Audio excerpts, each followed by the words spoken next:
balse intaynaan madasha toos u gelin bal ABD oo kulankan inoo suurtagelisay iyo aasaaskeedii iyo taariikhdeeda kooban Dr. Maxamed Faarax Xirsi baan u yeerayaa agaasimaha ABD inuu in yar oo kooban guud mar inaga siiyo. Bismillahir Rahmanir Rahim. Assalamu alaykum wa rahmatullahi wa barakatuh. Marti sharafta ka soo qayb gashay kulankan caawa waqtigooda ay nasiyeen aad baan uga mahad celinaynaa.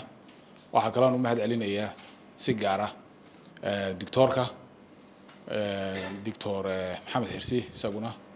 oo hore u sameeyay caawana inoo sameyn doona cilmi baaristiisii ku aadanayd arrintan uu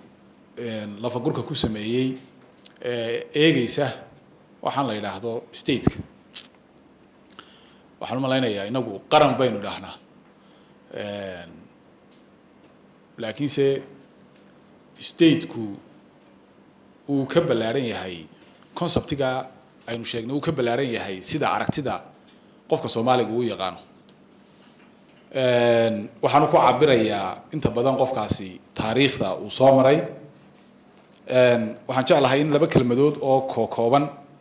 aan inta ka yiraahdo saaxiibka Khadar wuxuu yiri taariikhda akademiga waxaan u maleynayaa taariikhda akademigu waa taariikh dheer waa taariikh ku suntan dib u dhiskii dalkan dhalinyaro badan oo halkan fadhidana waxaan maleynayaa inay ka weyn tahayba waxaan jirnaa imika 22 sano marka qaar badan oo halkan fadhiya waxa laga yaabay markii la sameeyay dhalanba 1998 ayaa akademiga la sameeyay anigu waqti dambe ku soo biiray laakiin si rag odayaala oo dalkan laga yaqaano oo xilal kala duwan soo qabtay baa runtii bilaabay taariikhda akademiguna dib u dhiska dalku qayb ka yahay waxaan ka xusi karaa oo aan jeclahay in dhalinyarta la wadaago doorashooyinkii ugu horeeyay waxa la qabtay 2002 doorashadii 2005 waa markii ugu horeysay wadamadan inta badan aynu ugu yeerno deeq bixiyaasha ama bulshada caalamkii ay nagu soo biirtay halkii ay ka okuntay doodaas iyo cidii keentay waxay ahayd akademiga waxa xasuustaa waqtiga xisaabaadka iyo lacagaha la siinayo waxa loo soo marin jiray xafiiska akademiyada dastuurkii bay ka qayb qaadatay iyo sameyntiisii xeerar doorashooyin fara badan dalka ay ka qayb qaadatay xeer kalmika la isku haysto mid qoloba dhinac ula yaacday akademiga bariga sameeyay laakiin se qaybta la isku haysto kuma aan darin xeerkan la yiraahdo xeer foodin waliba inta badan intii golaha wakiiladu ay ka bedeleen mooyaan waqtigaas oo aan ahaa cilmi baare akademiga ka tirsan maadaama background-keyguna uu qaanuunka iyo looga ahaa aniga qoray waxay ku tusaysaa taariikhda faraha badan leh ee akademigu leh waana xarun cilmi baariseed waxa ugu badan ee Soomaaliland laga qorayna akademiga qoray oo imika dhalinyartu markay thesis-kooda qorayaan bay ay inta badan booqdaan oo ay arkaan intaas ku soo koobaya waxaan qodob ka oranayaa topican caawa waxaan xasuustaa oo inta badan maqaalo badan laga qoray oo aan rajeynayana saaxiibkay inuu ka hadli doono fikirkan caawa halkan isku keenay fikirkaasi ninkii ugu horeeyay ee Soomaalida darsay reer galbeed ahaa magaciisa ayaa garanaya I.M. Lewis aad baad u dhaweysay waxa ka horeeyay nin la oran jiray Richard Burton 1860kii ayuu dalkan yimid Richard Burton book buu qoray la oran jiray First Footsteps in East Africa marka wuxuu maray Seylac buu maray Herer buu tagay boqortooyadii xagga waqtiga ka jirtay buu soo arkay kadibna xagga ku soo noqday wuxuu cabirayaa Soomaalidu dadkay ahayd ayuu cabirayaa wuxuu yiri oo ku arkay Soomaalida marka Carabahana uu ka yimid marka aad meel buu ka amaanay wuxuu yiri Soomaalidu sida Carabtu ay dumarka ula dhaqmaan Soomaalidu ma dhaqantay dumarka waxay Soomaalidu ka aaminsan yihiin boqorro marka wuxuu soo arkay dhaqanka carabta ee cadaadiya dumarka laakiin se wuxuu ku tilmaamay dad marka sawirka uu dhigayo aad eegto aad u arkayso dad ka fog nidaamka kala dambeynta oo weligood baan nidaam kala dambeyn lahayn marka waxaan inta badan la yidhaahdo anarchismka loogu yeedho ayuu ku tilmaamayaa awoodda dhexe ee dowladnimadu ay ka unkantaa may jirin marka waxaa qiso caana jirtayoo nin qabiilkan luya la yidhaah ee Kenya dega waa Raila Odinga reerkiisa ninkan imka sharaxan ayaa nin la odhan jiray Lord Darmer wuxuu ahaa ninkii Kenya galay ee halkan ka tegay ee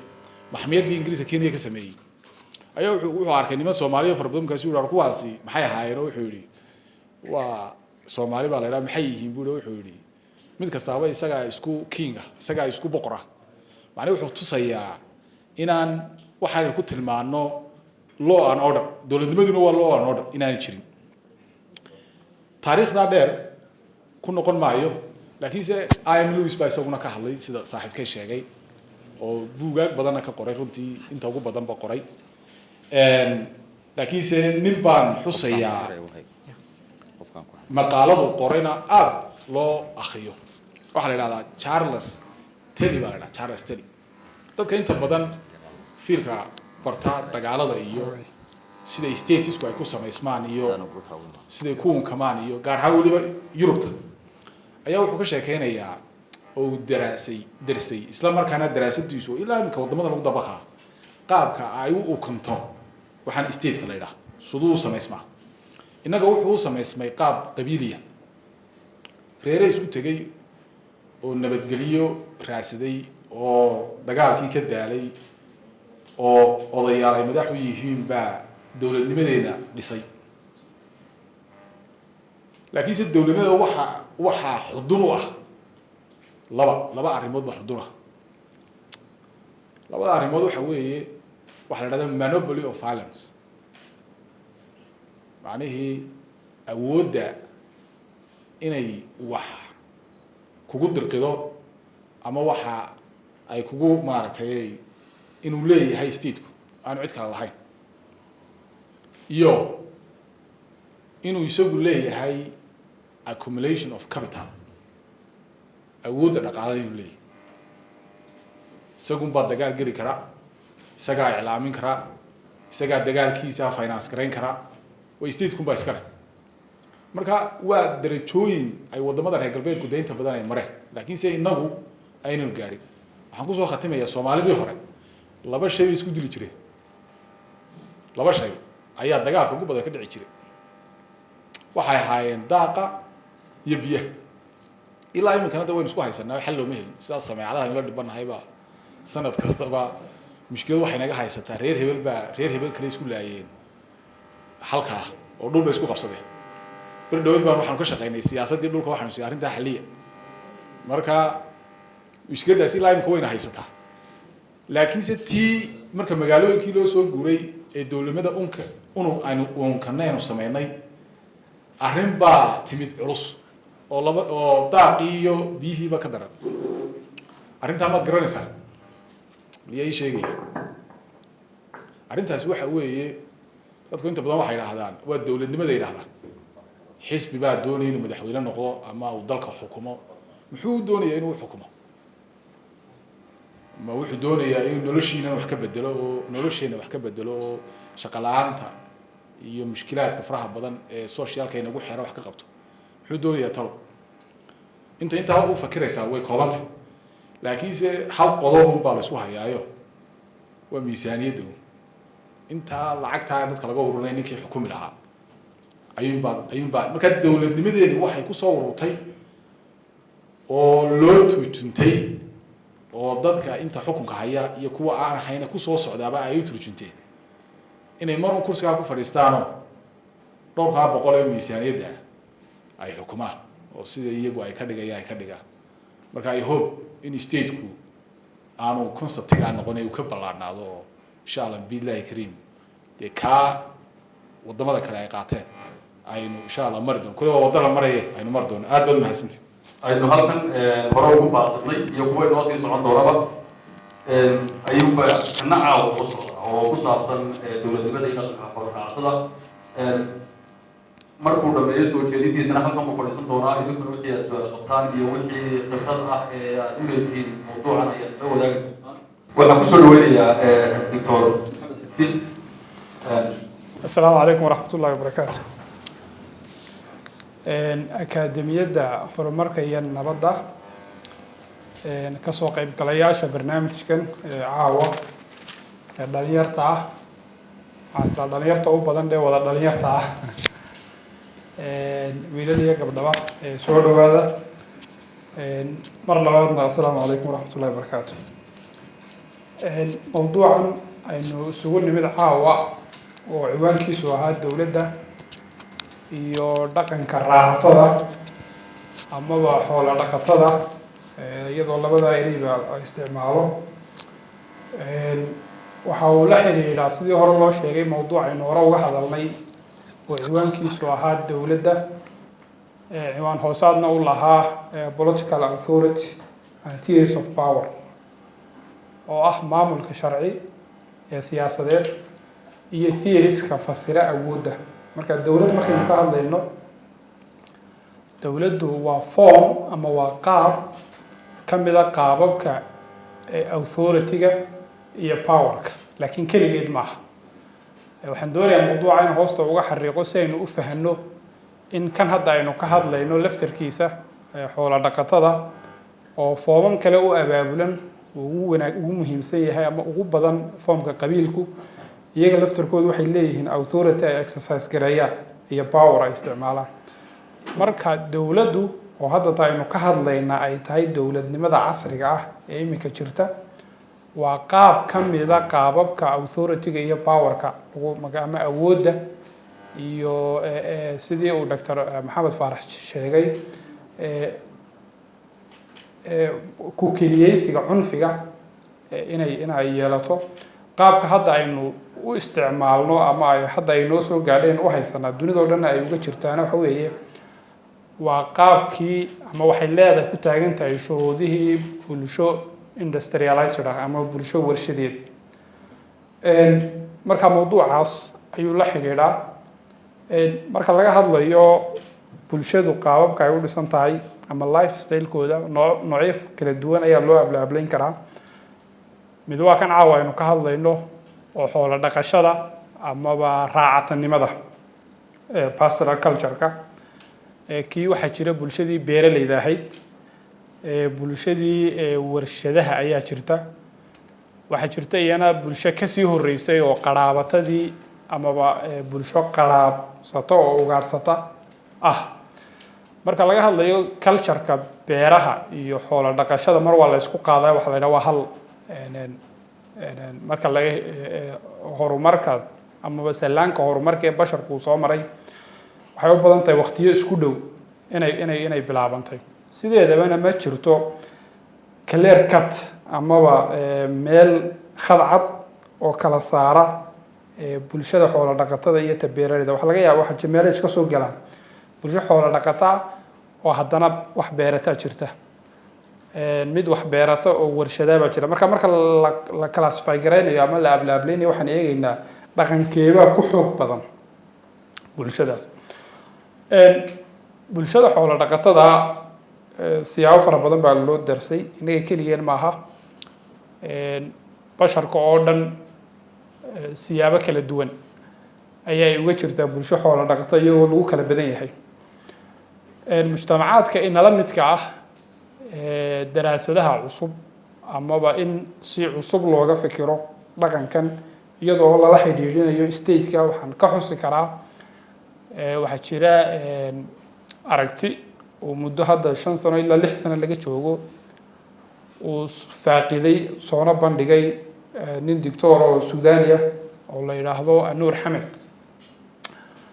marka aragtidiisa ama faaqidaadiisaas waxa uu ciwaan uga dhigay tashriix al-aql ar-ra'wi oo ah saafida caqliga raacatada. dood badan baa ka dhalatay Suudaan iyo akaademiyiinta Carabtaba oo dooda ugu badan ay nuxurkeedu uu yahay ma jiraa caqli u gooni ah raacatada oo la daraasayn karaa. marka isaga doodiisu waxay ahayd waxaa jira caqli iyo qaab fikir iyo qaab dhaqan ay leeyihiin bulshada raacatada ah kaasoo oo sababtu mawduuca u doortayna ay tahay cilaaqadu la leeyahay dowladnimada ama modern state-ka. Suudaan waa waddan si inoogu eg si dhinacyadu aadka inooga eegyahayna waxaa ka mid ah inuu leeyahay mujtamac fara badan oo xoolo raacato ah. qaybo fara badan markaa dowladda sibay ugu yihiin caqabad, dagaallo sokeeye iyo mashaakil dhinaca xuduudka ah oo dalalka ku xeeran oo dhan kala dhexeeya oo ninka dictoorkii uu salka u dhigayo in ay sababteedu tahay mujtamacan racawiga ee xoolo raacatada ah iyo dowladda laftarkeedii dhexe saameynta ay ku leeyihiin ee qaab fikirka dadka xukuma iyo habdhaqankaba. marka taas dad fara badan oo wax ka qorayna waa ay jiraan oo haddii aada baadho aada wax badan runtii aada ka helayso. sababtan caawa markaan u soo qaadanay mawduucan waxa weye innaga markaan dowladda ka hadlayno mashaakilka inaga haysta dowladnimada haddaynu Soomaali nahay haddaynu Somaliland nahayba waxa ay toos ula xidhiidhaan culture-keenii hore ee background-ka ee bulsho ee aynu ka nimid. waa maxay raacato? raacato waa koox bulsho ah oo noloshooda ugu tiirsan xoolaha ay dhaqdaan waxa ugu weyn ay u tahay. waa laga yaabaa mararka qaarkood inay qaar ay si ma garanaysaa ay aan badnayn ay beerahana ay u fashaan, laakiin waxa ugu weynee lafdhabarta u ahi ay noqoto inay xoolo ay dhaqdaan. meesiyo kala duwan bay dunida dadku dhaqdaan oo innaga waxa ugu caansan geela iyo ariga iyo lo-da iyo fardaha iyo dameeraha ay u isticmaalaan gaadiid ahaan. dunidana intaasunbaa laga dhaqdaa bulshooyinka raacawiga ahi. qaarkood bay usoo raacaan waxyaabo yar sida matalan beerooyinka nooc ka mid ah sida mujtamaca islaafka ee ay ruushka iyo ukrainida iyo ay ka soo jeedaan waxay taariikh u leeyihiin inay noocyo ka mid ah deerada ay dhaqdaan. xagga historically yani hadda dhowr iyo 10,000 oo sano baa lagu qiyaasaa taariikhdaas bini aadamku ay bilaabeen inay xoolana dhaqdaan beerana ay fashaan. oo markaa marxaladda leedha ay kasoo gudbeen ugaadhsatadii dhaqankoogu ahaa subaxii inay toosaan kaynta lagu digaafo qof walba wixii uu helo yani qof qaroon helay iyo mid quwaax hela iyo mid iskaba qadaba hala qarabsado. marka culture-kooduna halka ay ka tageen meesha uu gobolku ugu dhacay u hoydaan kadibna ay kasii socdaan. bulshada xoolo dhaqatadu inkasta oo beeralayda waqti isku dhow ay wada bilaabantay xirfadda xoolo dhaqashada iyo beer falashadu, haddana in badan waxaa la yidhahdaa xagga civilizationka waxay u dhow yihiin kuwaas qaraabatada sababtoo ah guurguurka iyo soo socodka ayaa ku badan. waxaan eegi doonaa markaa sifaalaha amaba astaamaha ay leedahay bulshada xoolo dhaqatada ah iyo dhaqanka markaa iyo wacyiga ka samaysmaya halkaas. bulshada xoolo dhaqato noloshooda sidaan hore u tilmaanay waxay ugu tiirsan yihiin say u survive garoobaan ama u noolaadaan waxay ku tiirsan yihiin xoolaha nool. waxa ay directly ama ay toos ugu tiirsan yihiinna waxa weeyaan waa caanahooga iyo cadkooga. marka dambe waa marxalad tadawur inay gaadhaan inay wax ku kala bedeshaan, laakiin waxa muhiimka ah tooska ay ugu tiirsan yihiin waa cadka iyo caanaha. waxyaabaha kale ay kusoo bedeshaan ee cunto ee bara dhacdo iyaga laftarkoodana waxay ugu baahan yihiin si ay u isticmaalaan isla waxyaabihii productigii xoolaha ay dhaqdaan, hadday caano tahay iyo hadday hilib tahay iyo hadday waxyaabo kale oo ama subaga ka samaystaan waxyaabo productigaas. waxyaabahaasi waxay toos u muuqanaysa markaa wax kaydsi gala ma aha. waxa ugu muhiimsan ee dadka xoolo dhaqatada kaydsiga ugu jira waa neefka laftarkiisa ay dhaqanayaan, laakiin productigiisu ay ku nool yihiin toos ugu nool yihiin hadday caano tahay iyo haddii ay tahay cadba waa wax markaa la isticmaalo kaydsi ma laha marka halkaa waxaa ka dhalanaya habdhaqan ah bulshadaasi inaanay aada ugu tiirsanaanin ama aanay aada isugu hadlaynin inay wax dhigato oo ay berri ama waqtiga soo socda ay wax u dhigato ma laha dhaqan wax urursi ama wax kaydsi iyo inay aada isugu hawlaan ama ka fikiraan mustaqbalka berrida soo socota maanta haddaad si kastoo magaran ama xooluhu kuugu irmaan yihiin amaba aada u haysato wax berri toole maanta neefkaasaad lisatay berri toole neefkunbaad lisan doontaa waa haddii alla yidhaahdo waxaa suurtagala inuu ama bahalkaa cuno ama si kale ay kaaga marka kaydsiga berri toole in laga fikiro waa uu gaabay waxaa kaloo iyaduna mar kasta ku lamaan waxaanad haysateed ka heshay xooluhu maadaamuna kayd gelaynin waa wax mar dhow dhammaanaya marka waxaa samaysmaysa caqliyad ku dhisan inay la hardanto gabaabsi wax mar kasta gabaabsiya oo deg deg u dhammaan kara dhaqankooga oo dhan bay deetana ay ka muuqanaysa cuntadoodu waa gabaabsi maantun bay haystaan deegaanaday ku dhaqdaan dib baan ka eegi doonaa isaga laftarkooda iyo resourceska yaalla iyo biyo wax kaste waa gabaabsi noloshoodu markaas kama fogaanayso xayndaabka amaba aasaasiyaadka lagu noolaan karo aasaasiyaadka lagu noolaa basics of survival inay halkaas ay xijistaan taasi waa taas waxaa kale oo u dhaqana maadaama xoolo nool ay dhaqanayaan xoolahani ay ku salaysan yihiin amaba ay ku dhisan yihiin in la raaciyo kolba halkii baad iyo biyo leh waa dad ay tahay inay guurguuraan si joogto ah marka meel gaara ma deganaan karaan guurguurkaa joogtada ah ee noloshooda ku xidhan waxa uu markaa uu abuurayaa habdhaqan jidheed iyo nafsadeed oo aan isaguna sugnayn guurguuraya haddaa u fiirsataan soomaalida xoolo dhaqatada ah marka laga yimaado inteena yar magaalowday qof buurani kuma jiro wada wada dhuudhuuban sababtoo ah duruuftana waxay qof buurani ma guurguuri karo ma socon karo marka waa qof baad iyo biyo raadinayo intaa soconaya marka waa inuu noqdo qof jidh ahaan fudud waa inuu noqdo dabeecad ahaanna qof fudud waa inuu noqdo maadaamuna meel gaara deganayn uu qof soconayo uu yahay waa qof sida uu dabeecad ahaan iyo jidh ahaan u fudud yahay u gacan fudud buu noqonaya waynaga aragna markay laysku hanjabayo wuxuu qof waxba igama dhul yaalaan marka qofkan reer guuraaga waxba kama dhul yaalaan inta badan marka taas waxay fududeynaysaa dagaalada oo sababo kale oo dabcan deegaanka iyo xoolo dhaqashada laftarkooda la xidhi ay keenayaan waxay sii fududeynaysaa qofku inuu noqdo qof ay u fududahay markasta inuu gacan qaado oo uu noqdo dagaal u joog deegaan ahaan xoolo dhaqatadu waxay u janjeeraan inta badan in ay ku noolaadaan dhul furan oo u furan raacashada xoolaha hawadiisu ay u janjeerdha inay qallalan tahay oo laydhna leh waxay ka caawinaysaa inkastoo xoolaha in dhaqanayaan ay u baahan yihiin daaq ay u baahan yihiin laakiin haddana dhulka kaynta ah ee xidhan ee waxyaabo fara badan oo xoolaha ka cuni karaa ay ku dhuuman karaan ama ay ku jiraan inta badan ma jecla marka waa inuu dhul furan oo dhulka saafaanaha ah ee geedgaabka amaba daaqa hoose uu ka badan yahay dhirta dhaadheer amaba dhulka saxara xigeenka ah inay halkaas degaan ayay jecel yihiin dhulka noocaas inta badan waa dhul intiisa badan aan biyo badan aan lahayn laakiin iyaga laftarkoogu waa ka fogaadaan haddii meeshu ay biyo qabatin ama qoyaan badan ay leedahay sababtoo ah waxyaabaha ku dhasha ee qaniinka iyo iyaga iyo xayawaan waxa cuni kara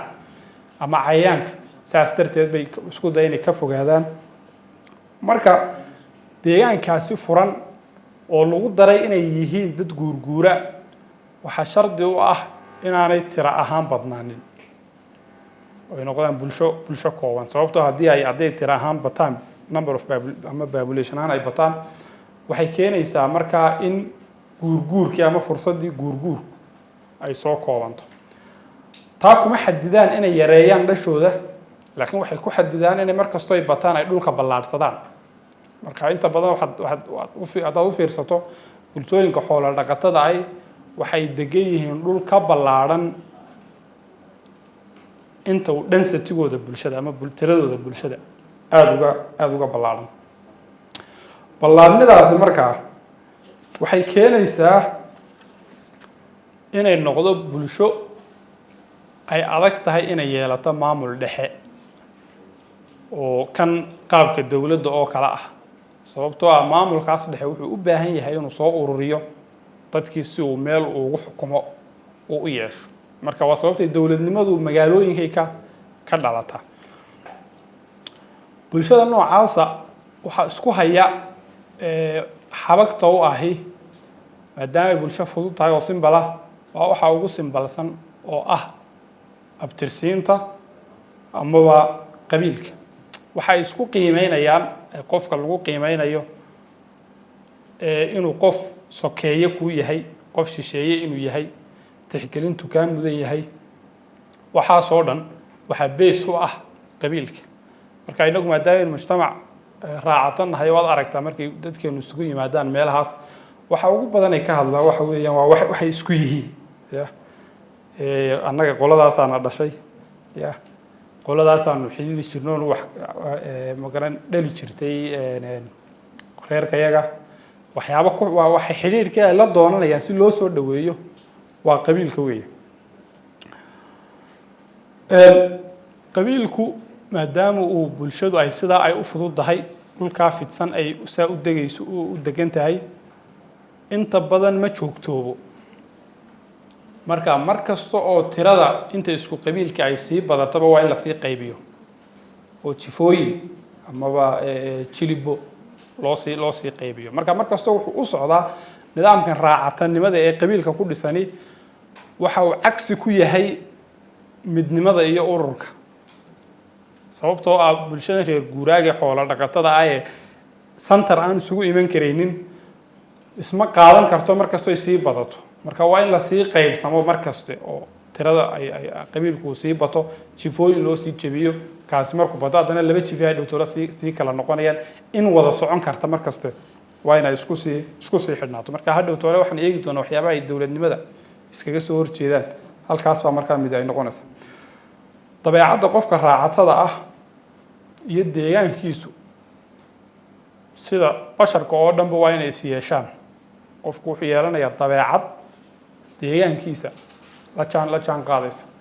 raacatadu maadaama oo saa aynu soo tilmaanay ay ku nool yihiin dhul inta badan lama degaan xigeena waxaa in badan isku xigxiga barwaaqo iyo abaar waqti ay ku jiraan barwaaqo iyo mar ay abaar ku jiraan xilligaa abaarta iyo barwaaqaduba waxay ku xidhan yihiin roobka da-aya maadaamay nafahooga iyo xoolahoodaba ay kala ordaan meelaha aadka u qoyan waxa ay degayaan ama deegaan inta badan oo ama tendensigoodii inay degaan meelo uu roobku aan teelteel uu ku yahay marka ma filan karaan hadda haddii ay barwaaqo ku jiraan xilliga ay abaarta noqonayso ma filan karaan ma sii saadaalin karaan marka dabeecaddaas deegaan ee degdega isku beddesha qofkiina wuxuu yeelanayaa dabeecad sidaas oo kale degdeg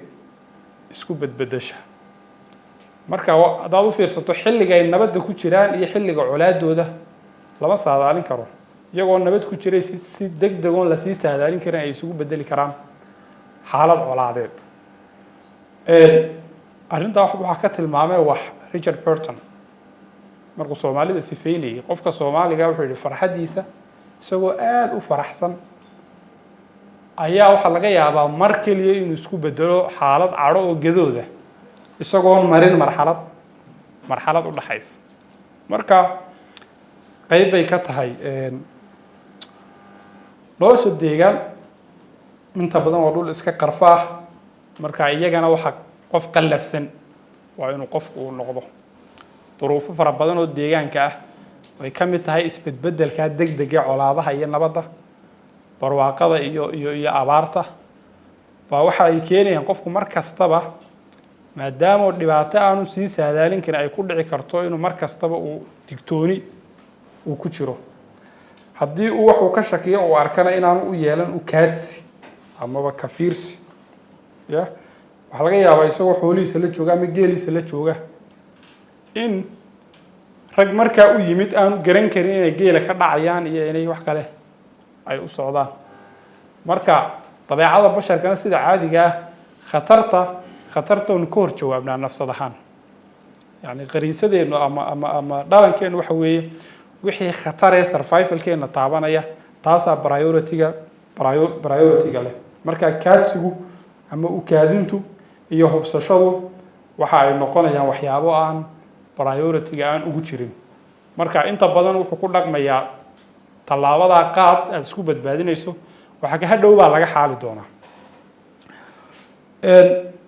maadaama mar kasta qofku uu filan karo dhibaato ku dhacaysana waa in uu u dareen yeesho dareenkaasi oo dareen dhirif ah qof mushkilad filanaya qofku hadduu marka hore wax ku jira xaaladu dhibaato filanayana inta badan falcelintiisu waxay noqotaa midaan iyadana la saadaalin karin oo xataa aan ku munaasib ahayn xajmiga ama mugga khatarta ee uu dareemo mid ka weyn baa laga yaabaa inuu kaga falceliyo xaaladaasi waa wuxuu Dr. Bulxan uu ku sheegay kala neurosisku waa xaalad dabeecadeed oo qofku inta badan uu ku jiro walaac gudaha uu ka dareemayo falcelintiisana aan la saadaalin karin marka neurosiska waxaan u turjuntay salow marka inaad la waafaqi doontaan salow marka qof markasta wuxuu ku jira xaalad salow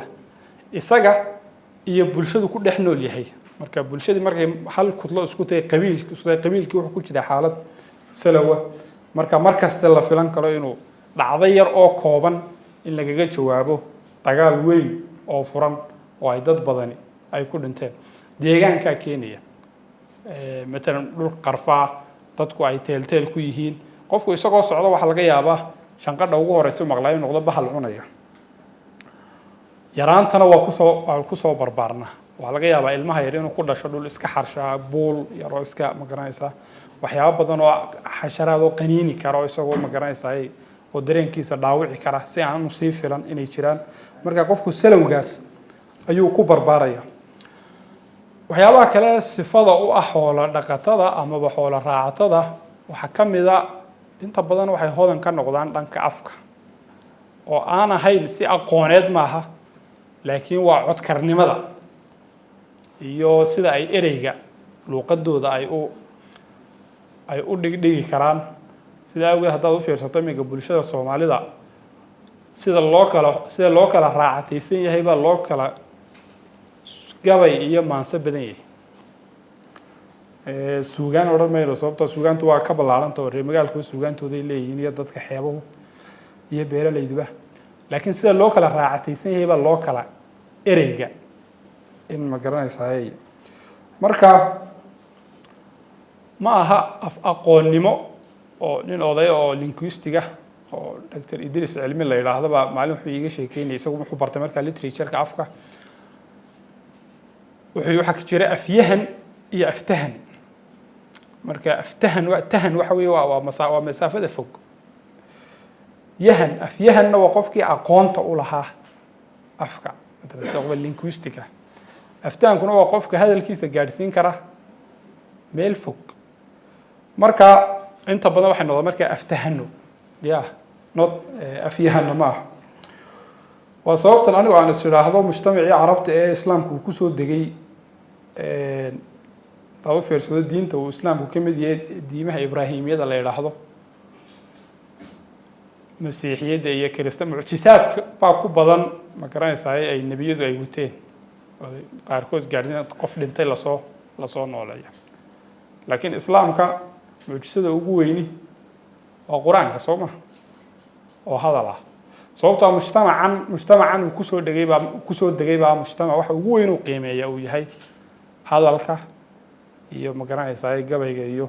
iyo suugaanta qaab dhismeedka bulsho mujtamaca amaba bulshada raacatada ah sidan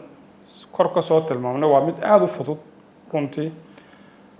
waxaa ka jirta maadaama maamul dhexe oo ku keliyeysan kara cunfigu aanu jirin waxaa ka jirta sinaan ilaa heer ah oo qabaa'ilka dhexdooda iyo qabiilka dhexdiisaba kasii jirta markii uu sifeynayay Richard Burton wuxuu ku tilmaamay inay Soomaalidu yihiin isir ama ummad jamhuuriyad ah oo qabiil kastaba republican nation of republicans marka yani republican waxa weeye ma jiro boqor iyo cid u talisa laakiin taladu waa wadaag dadka tashada marka qabaa'ilkiiba qabiil kastaba halkiisa uu jamhuuriyad ku yahay jifooyinkiiba jifo kastaba halkiisa ay jamhuuriyad ku tahay qof kastaba halkiisa ayuu ku leeyahay awood maamul oo gabi ahaanba meesha ka saaraysa labadii shartiyada dawladdu ay u baahan tahay ugu muhiimsanaa dawladda casriga oo ah inay monopoly ku yeelato cunfiga ama gacan qaadka isticmaalka awoodda iyo inay hanti urursan karto marka haddaad u fiirsataan qabaa'ilku dadka madaxda ay malaha hanti gaar ay urursadaan iyaga in yar waxay ku noolaan karaan ma garanaysaa haddii ay ku yar tahay ama ay deeqsinimo ku muujin karaan oo cid wax ku siisin karaan loo ururiya laakiin hanti kale ma laha cunfigana ma samayn karaan oo ma gooni uma laha qof kasta oo qabiilka ka midi wax waa dili karaa in kooban oo qabiilka ka midina cid way qaban kartaa qof qabiilka ka mid oo way xiri kartaa ama way ganaaxi kartaa marka sinaantaasi mujtamacaasi siman runtii ma wada sinna oo waxay leedahay heerar oo matalan waxaa jira haddaad u fiirsato sinaantu waa sinaanta ragga inta aanay qaangaadhka ah dumarku kuma jiraan oo jamhuuriyadaha uu Richard Burton sheegay dumarku kuma jiraan ama talada waxba kama aha caruurtuna kuma jirto qabaa'ilka laftarkooda reeruhu sida ay u kala tiro iyo hanti badan yihiin ayay talada ay u kala leeyihiin marka qofkii reer yar ka soo jeeda inta badan taladiisu ma laha saameyn badan ma laha waxa ugu badan ugu jiraana waa inuu qayb ka noqdo oo isaga survivalkiisa ama difaaca wadareed inuu hoos karo marka sinaan ilaa heer ah ayaa ka jirta qaab dhismoodkeedaasi waa bulsho aada u filiqsan laakiin filiqsanaantaasi waa qalalaase maaraysan bay ku nool yihiin ama fawdo controller ah ma aha fawdo sii wada daysan nidaam dhexana kama jiro oo ma garanaysaa isku haya marka waa bulsho ku nool qasnaan ama qalalaase maaraysan filiqsanaanta waxaa keenaya guurguurkii iyo dee xoolahan sida ay u daba soconayaan marka iyaga oo sidaa u filiqsan haddana inta badan soodin aan aada u qeexnayn laakiin lama sanuunin karo ayuu qabiil kastaba uu leeyahay sidaas way u fudud yihiin oo aanay nidaam u lahayn haddana bulshada xoolo dhaqato waa bulsho ay adag tahay inuu isbeddel uu ku dhaco aad bay isbeddelka ay isaga caabiyaan marka isma laha sida ay u fudud yihiin iyo sida ay isaga caabiyaan isbeddelka inta badanna dowladaha ama nidaamyada dhexe ee isku daya ama doona inay ka dhex samaysmaan mujtamac qabali oo raacato ah inta badan way faylgaroobaan taariikhda Soomaalida saasay ku yihiin maamulo fara badan oo kaas ay ku qaadatay marka way sababtoo ah waxa ay u leeyihiin maadaama uu qofka raacatada ah uu yahay qof deegaanka iyo habdhaqanka awgi qof aad u mayal adkintaas buu ku waajahaa isbedelada iyo duruufaha cusub xataa guumaystayaashii saameyn fara badan oo dhaqan kuma yeelan bulshada raacatada ah marka si ka duwan meelihii kale qabsadeen ee bulshooyin reer magaala ama beeraley ah sidii ay u saameeyeen wadamadii ay guumaystay umay saameynin mujtamacaadkii raacatada ahaa taariikhdana waan ku arki doonaa tusaale waxay noogu islaamku xaaladii islaamku soo baxay mujtamacaadkii uu ka soo dhacay mujtamac u badan raacato ayuu waxa muuqata dhibaato fara badan inuu ka wajahay mujtamacaasi raacatada ama qabaa'ilka ee reer baadiyaha waxaad ka arki kartaa sida uu magaranaysaa uu u ceebeeyey quraanku al-acraabu ashaddu kufran wa nifaaqan wa ajdaru an laa yaclamu xuduuda ma ansala allah يعني وسجود إيه مركز ضباط لقى صور ريبة يعني يرى من العرائب من يؤمن بالله يعني إن كم إذا ويشرا وناقصن لكن وذرت الجود مركز واحد كم مقارنة استال كائن تشالنج وين أي كوه هاي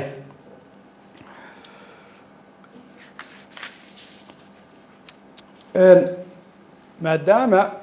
أو أي كشران ظروف تاقل لفسن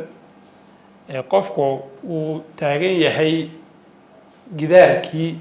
amaba inuu survive garoobo un ay tahay waxa ugu muhiimsan oo noloshooda ay ka maran tahay wax dheefa maadiyo waaweyn oo la taaban karo waxyaabaha markaa halka waa inay ku buuxsadaan dhinaca amaba arrimo nafsadeed oo aan la taaban karin arrimahaas waxa ka mid ah qabka midna qabku ma aha wax qiimo maadiyo la taaban karo leh laakiin qofka qabka leh wax weyn ayuu ugu jiraa sharafta baa ka mid ah qofku inuu sharafta ilaashado magaca iyo meeqaamka bulshada ku dhex leeyahay xataa haddii uu dhimanayo marka waa inaad sharaf ku dhimo ya adoo dhimanaya waa inaad sharaf ku dhimato ama uu adkaysi u yeesho weliba ya waa oraahyadeenna ka mid ah haddii aad dhimanayso dhareerka layska duo already waad dhimanaysaa ya laakiin waa inaad aad kusii adkaysanto iyadoo ay kooban tahay waxyaabaha uu haysto qofku oo sidaan sheegnay kaydna aanu lahayn haddana waa inuu ku talax tago deeqsinimada oo uu noqdo qof wax bixiya waxaa laga yaabaa awr keliyaata inuu leeyahay awrkaa waxaa laga yaabaa inuu u qalo cid marti oo u timid marka waa deeqsinimo xad dhaafa identity-giisa inuu ku sameeyo magaranaysaa ku faana qabiilkiisa laandheeranimo ya sheekooyin in la abuuro ku saabsan taariikhda qabiilkiisa oo in fara badan iska asaatiir iyo magaranaysaa khuraafaada laakiin naftaa lagu dhayayaayo waxa adkaysi loogu yeelanayaa duruuftan lagu nool yahay wax kasta oo wanaagsan waa in meel laga raadsado ya matalan Soomaalidu waxa ugu weynay ama ugu muhiimsan ee diinta ka qaadatay yani maadaama bulsho fudud oo wacyi ahaan iyo dhan walba fudud ay tahay mabaadiida waaweyn ee caqiidada iyo waxaas aad uma sii dhexgelin laakiin waa qaateen waxa ugu weynna waa maxay waa inaad qofka ugu mudan ee diintu waa nebiga waa inaad raadsato meel aad boos aad ka gasho qabiil ahaan ama abtirsiin ahaan simbale xagaa inaad ka gasho waxa jira oo duruuftaas ay keentaa dadka noocaas ama raacatada inay yeeshaan dhaqanno contradiction le badan ama isburineed hore waxaan u sheegnay matalan deeqsinimada qofka raacatada ah ma xoolo dhaqdo waa qof aad deeqsi ah deeqsinimo ka badan waxa uu haysto oo laga yaabo inuu neefka keliya tuu leeyahay inuu ku qalo laakiin qofka sidaa ku sameeyay baa laga yaabaa inuu neefka keliya teed leedahay inuu ka dhaco oo waxaad haysataba uu ka qaado marka waa laba dhaqan oo isburinaya waxa oraahyadeenna ka mid ah caanka ah qof nin ragi waa kii ku dila ee ku nooleeya soo ma waa dil iyo nolol toos lid isugu ah marka qofka raacatada ama qabiiliga ah inuu ku dilaana waa ka suuragal si la mid ah sidaas inuu ku nooleeyana waa ka suurtagal waxyaabaha aniga aan observe gareeyo isburintaas ka mid ah waa inay bulshadu xusuus gaaban tahay inta badan haddana waxa ugu badan ay ku dhisan tahay ay wadataa waa sheekooyin taariikheed waxaasaa la ahaan jiray ama waxaasaa jiri jiray oo inta badan ku dhisan sidaan hore usoo sheegnay tookh ama faan qabiil ku dhisan marka waxay istiidaysaa inaad xusuus gaabnaato ama xusuustaadu aanay aada u dheerayn oo degdeg wax u ilowdo iyo inaad waxaad ku dhisan taheed macnaha ka dhex raadisa ay tahay tagtadii marka waxaad ka garan kartaa dhacdooyinka soomaalida ka dhacay yani qaarkood aan sii fogeyn wax ka yar 100 sannadood ma laha qaab warin saxan si degdega waxay isugu bedeshaa sheeko berele maadaama oo marka ay degdeg ay u ilaawaan degdeg u ilaawidaasi waxa uu ku fasiray Dr. Bulhan inay qayb ka tahay psychological defense maadaama oo duruuf adag la nool yahay juga fara badan inta ay kugu dhacayaan de waa qaababka la qabsiga waxa kamid ah inaynu ilowno degdeg u ilowno waxyaabaha taroomada ah iyo wax kastoo dhibaato ah oo kugu dhacay inaad degdeg aad u ilowdo si aad u survive garowdo marka maadaama ay ku badan tahay taroomooyinkaas marka waxaan develop garaynay amaba aan samaysanay nafsad ahaan qaab aan ku ilaawi karno xogaha tagtada laakiin haddana nafsadii iyo psychologiyadii ku dhisnayd faanka iyo qabka iyo sharafta iyo identity-ga qabiil baa iyaduna waxa ay yeedhinaysaa inaynu raadino sheekooyin ma garanaysaa kuwa dhacay oo markasta aynu u warinayno sida ay danteenu ku jirto iyo kuwa aan dhicin oo laga yaabo inaynu alifno dabeecadahaasi si guud ama qaab nololeedkaasi iyo dabeecadahaasi ka samaysma maxay haddaba dowladnimada hadda aynu haysano oo aynu nidhi waa midda ku dhisan shuruudihii mujtamac warshadeed oo aan halkan ka jirin maxay isku seegan yihiin ama ay isku diidan yihiin contextigeena Soomaaliga markaste oo aynu ka hadlayno labaalaydan dawlad iyo qabiil ama waxaan isticmaalnaa qaran iyo qabiil waxa jira isfahan darro ka soo bilaabantay waqtigii la xoroobayay anu waxaan ilaadaa Soomaalidu dawladnimada may danaynin ilaa ay u soo muuqatay inay xoroobayso sababta markii uu warisay nidaamkooda ay ku qanacsanaayeen bulsho iyo structure-kooda raacsanimo ay ku jireen marka laga yimaado in yaroo kooban oo xeebaha laakiin balkiga ama qaybta weyn ee Soomaalidu raacada ay ahayd dawladnimadii meesha laga yimid ama maamulkii dhexe ee meesha gumaysigu uu keenayna waxa sidoo gumaysigu u yahay wax gumaystayaashu ay u yihiin dad qalaad ayuu isaguna u ahaa wax qalaad marka inta uu xidhiidh dhex mara aad bay u koobnay kontoneeyadii bilowgii kontoneeyada ilaa 60-neeyada marka laga yimaado dhacdooyin isolated ayaa aad u wada gaaray Soomaalida dareenka ah inay xoroobaan oo ay waa markay sida gaarka u dareemeen saameynta xuduudaha iyo in kamida oo ku saamowday kacdoonadii carabta ayaa waxay bilowday wacyi in la abuuro dhaafsiisan qabiilka marka inta badan waqtiyadaasi waxa la isticmaali jiray ummadnimada ereyadii la isticmaali jiray dad u fiirsato kontoneeyadii ilaa 60-neeyadii iliidkii xornimadu ereyada ugu badan ee isticmaali jireen waxay u badnaayeen carabi marka luuqadihii gumaysiga ingiriisiga iyo magaranaysa talyaanigu iyo luuqadihii ama Djibouti hadii la joogo Faransiiska waa ku yaraayeen marka waxaad arkaysaa dareenka xorownimadu wuxuu ka soo galay Soomaalida dhanka carabta laakiin markii dambe maamulkii lagu wareejiyay Soomaalidii lagu wareejiyay ayaa karaaniyiintii u shaqeynayay baa rangareeyay marka waxay keentay in afkii uu u guuro dhankii luuqadii gumaysiga marka waad arki kartaa aad akhrido xilliyadaas xataa bayaanada la soo saarayay ereyada ku jira in la xaqiijiyo istiqlaalka wuxdada saxaafadii yarayda wax lagu qorqori jiray carabi bay ku bixi jireen qaarkood xataa xisbigii SNL wixii 60kii ka horeeyay magaca raabitadu ku caan ku ah raabitada la oran jiray marka xilligaas iyadoo halkaas la marayo sheeka jirta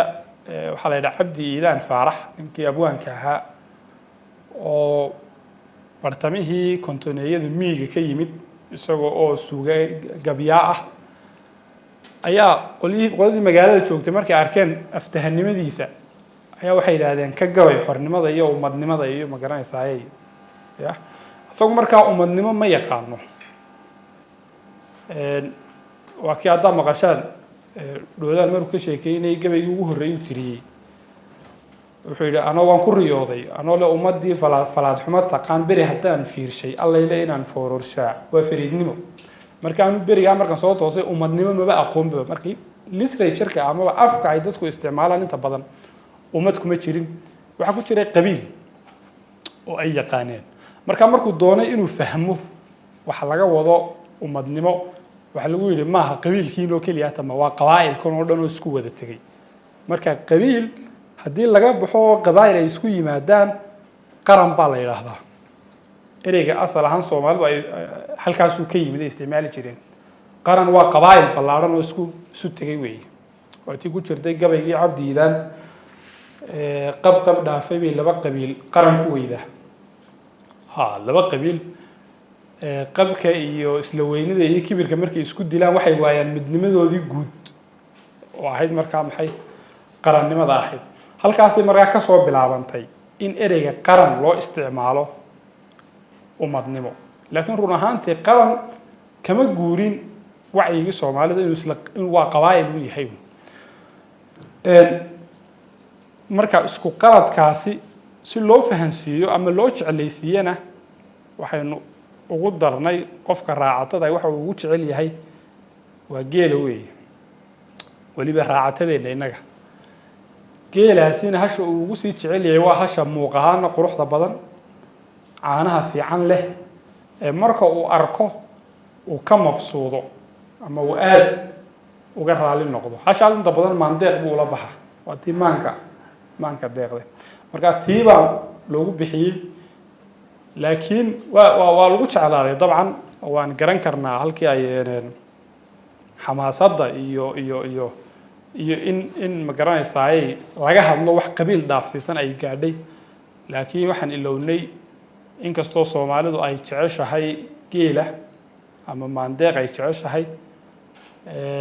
laakiin haddana waxa kaljar ahaan ku lamaan oo inay kala qaadaan ya soomaalida dhexdooda inay kala qaadaan waxa ugu badan ay isku dilaanna inuu yahay sanadadii dambe markaa caddeeyey in ay soomaalidii culture-kii ay ku dabaqday kala qaadidda geela oo halka dowladnimadii u taagan oo isku dayeen inay qabaa'ilku ay kala qaadaan qaaditaankii iyo kala difaacashadii ayaana ilaa hadda socota miisaaniyadda oo doctor maxamed faarax tilmaamayna waxay u taagan tahay run caanihii laga maalayay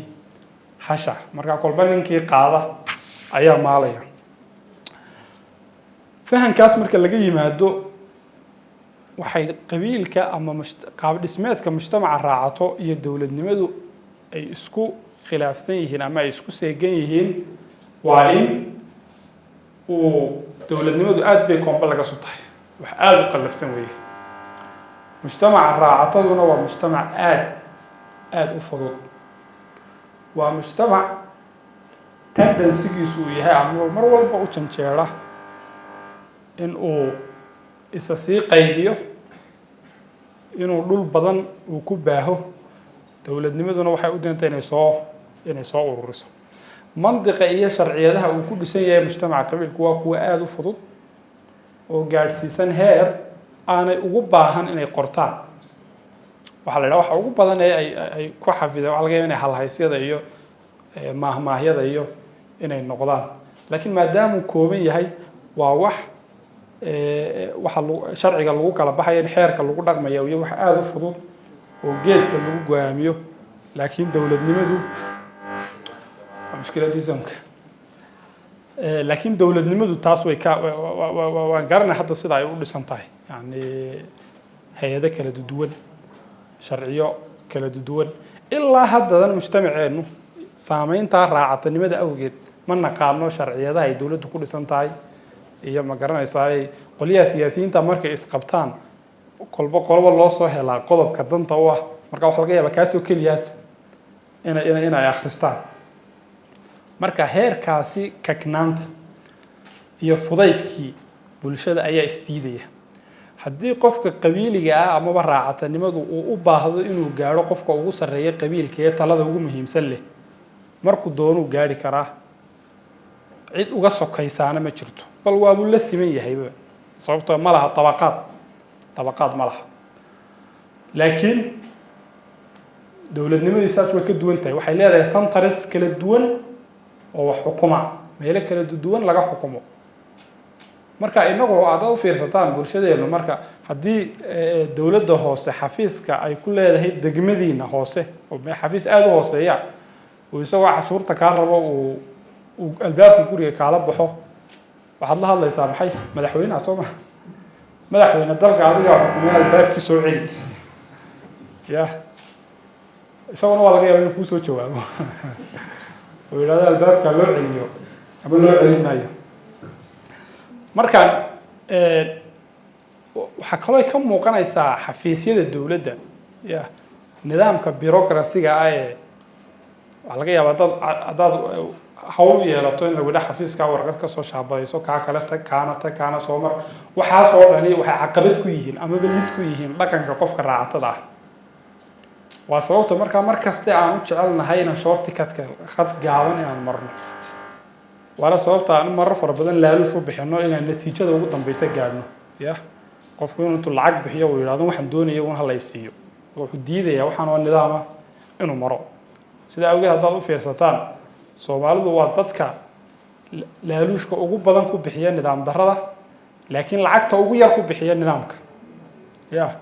way ka mid tahay cashuurta dabcan ya marka qofka la yiraahdo qofka raacatada xafiiska dawladda tago cashuurta soo bix oo bureaucracy-gaasina ka jiro intaasoo meelood aad marayso ya qofka dhaqanka raacatanimada leh waa khalad bay ku tahay marka culture-kiisa la eego ya lacagna bixi nidaamkan kan ee dawladnimadana ee aan dhaqankaaga ku jirin mar marka waa kaknaanta ama complexity-ga iyo simplicity-ga taas ay isdiidaysa midda labaad ay isku diidayaan dawladnimadu waxa ay ururinaysaa bulsho u janjeedhay inay filiqsanaato waxa kaloo ay doonaysaa inay isu keento qabaa'il kala duwan oo aan weligood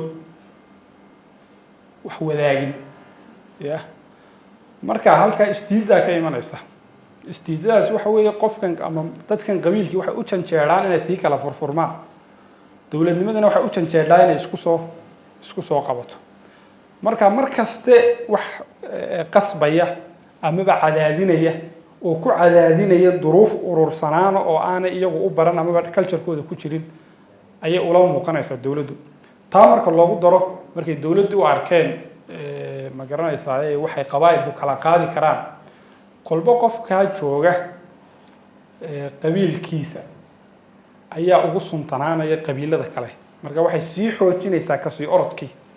marka dawladnimadu waxay isku dayaysaa inay midayso ururiso mujtamacaas racawiga ah iyaguna waxay isku dayeen inay sii kala miirmaan waxyaabaha kale isku diidan yihiin waxaa ka mid ah dawladnimada casriga waxay ku dhisan tahay sugnaan xuduudeed iyo muwaadinimo soodin la yaqaano ayay maamushaa waxaanay leedahay muwaadiniin la yaqaano oo go-an oo sida ay ku helaan muwaadinimadana la yaqaano laakiin mujtamaca raacatada ahi horta soodin go-an ma leh yani soodin la qiyaasi karo laakiin qiyaas weyn ayuu leeyahay laakiin soodin go-an oo la leeyahay meesha halkaasaad ku joogtaa ma laha marka haddaad u fiirsataan mujtamaceena ama qabiilada qof kasta wuxuu ku odhanayaa degmadana annagaa degna taa kalena annagaa degna laakiin reerkaasaa nala yara dega kuwa kale haddaad soo weydiisana waxay ku odhanaya tan annagaa degna taana annagaa degna laakiin kuwaasaa nala yara dega marka waa fake xuduudda u dhaxaysa ta labaadna maadaama oo ay ummad socod ay yihiin amaba guurguurta xuduud go-an ma yeelan karto waxay isaga gudbaan xuduudihii maamulka xuduudaha maamulka isaga gudbaan oo waliba ay deegaamaystaan ma luminaysa identity-goodii qabiilka marka qofku meel kastuu joogo wuxuu ka tirsanaanayaa qabiilkii marka dowladnimadii casriga haynu qaanay taa isku magana xeerka waxaan ku qorannay markan jinsiyadda Somaliland مثلا waxa muwaadiniin ka ah qabaa'ilkii deganaa 60kii haddii practically loo qodobkaas loo eego qodob fuli karaya maaha sababtoo ah qabaa'ilkii xilligaa deganaa ma qeexna ya qabaa'ilka xaggan deganaaba xagga xuduudahana ka talowsan identity-goodiina way haystaan si loo kala marka inaga laftigood maadaama dowladdii ay rangareynayaan isla raacatadii waxa la raacayaa isla dhaqankii iyo fikirkii raacatada marka dowladnimadii baad kala talaabaysaa shuruudaheedii ay ku ahayd inay ku dhisnaato marka identity-ga iyo identification-ka talabaad qofku cidda uu ka tirsanaantu inta badan waxay keensataa u daacadsanaan marka culture ahaan qofka raacatada ay ka tirsan yahay qabiilkiisa qabiilkaasuuna daacad u yahay loyalty markay dowladnimo casri ay timaado ee ay muwaadin ka dhigato ee ay loyalty bay ka rabtaa dalka inuu noqdo uu loyal u noqdo ama uu daacadsanaado ama daacad u noqdo qofku haddaan dhaqan u lahayn daacadnimadaasi ma imanayso marka waa sababta in qofka Soomaaliga reerkiisu daacad u yahay laakiin dowladnimada uma aha haddii dowladnimada ama maamulka iyo reerkiisu ay isqabtaan reerkiisu ayuu raacaya waa sababta ay dowladda Soomaaliya ku duntay ya dad qabaa'ilka kamida markay dowladdu cadaadisay cid kastoo qabiilka ay waxay raacday qabiilkeeda ugu dambeyn waxa ku soo haray dowladdii waxa ku soo haray madaxweynaha qabiilkiisa waa soo haraya oo iyaguna isaga loyal ugu ahaanaya ama daacad ugu ahaanaya ma aha inuu madaxweyne dowladda yahay laakiin inuu reerkooda yahay iyo dhaqankii tolnimada uu daacad ugu ahaanayo maadaama dowladdu ay tahay wax soo galootiya culture ahaan iyo sida ay ku soo gashayba sidii bay ilaa hadda dhaqanka raacatada ay ugu tahay soo galooti markii loogu soo dhaweeyeyna waa ay qabiileeyeen marka sida kaliyaatay ku fahmi karaan waa inay qabiileeyaan haddii ay qabiileeyaanna shuruudii dowladnimadii waaysa marka dowlad ma noqonayso iyaguna ma fahmi karaan ilaa ay qabiileeyaan ama loo qabiileeyo haddii loo qabiileeyana dowlad hagaagsan ma ahaanayso ama dowlad ma noqonayso marka waxaan filayaa waan dheereeyey waxaan ku soo koobayaa Soomaalida marka la eego dowladnimada mushkiladda ugu weyn ee anigu aan istusaa waxa weeyaan waa midda dhaqanka ee bulshada raacatanimada ama bulshada raacatada laakiin Dr. Bulhan wax badan ka soo xiganaya dabcan buug baa jira uu leeyahay Politics of Kane la yiraahdo oo si fiican ugu faaqiidaya dhaqanka يعني taariikhda Soomaalida boqolkii sanadood ee ugu dambeeyay wuxuu qabaa 3 mushkiladood inay haystaan Soomaalida marka la eego dhanka siyaasadda iyo dowladnimada mid waa tan mujtamaca raacatada ee qabiilka ee hadda ka hadlayno laakiin wuxuu ku darayaa isagu qabiilka Soomaalida hadda jira ma aha qabiilkii dhaqan ee jiri jiray waa qabiil la musuqay weeye oo wax laga bada distortion lagu sameeyey marka qabiilkani kan hadda jira isla qabaa'ilkii uma dhaqi karo sidii uu dhaqi jiray xilligii ka hor dowladnimada ama gumaysiga ka hor midda labaad dowladnimada soo galootiga inagu iyada oo soo galootiga oo mushkilad sidaa ku inay soo galooti tahay haddana iyada laftarkeedu markay halkan timid maaha midii ay reer Yurub ka timid maaha oo bedel halkan ingiriiska guumaystay oo maamul dhexe oo halka ay dowladnimadeena dhexe ka soo farcantay ayaa sameeyay laakiin maamulka halkan uu sameeyay maaha mid uu ingiriiska ka keenay oo bedel marka ingiriiska joogto dowladnimada halka ka jirta waa dowlad sharci ku dhisan bulshadu ay xor tahay dadku ay lahaansho ay u dareemaan laakiin tii halkan timid waxay ahayd mid gumaysi oo ku dhisan caburin iyo magaranaysaa muquunin ku dhisan marka dawladdeenu dhaxalnay maaha modern state-kii laakiin waa modern waxa weeyaan waa mid ku dhisan muquunin ku dhisan waa mushkilad iyaduna midda saddexaad waa eliitkii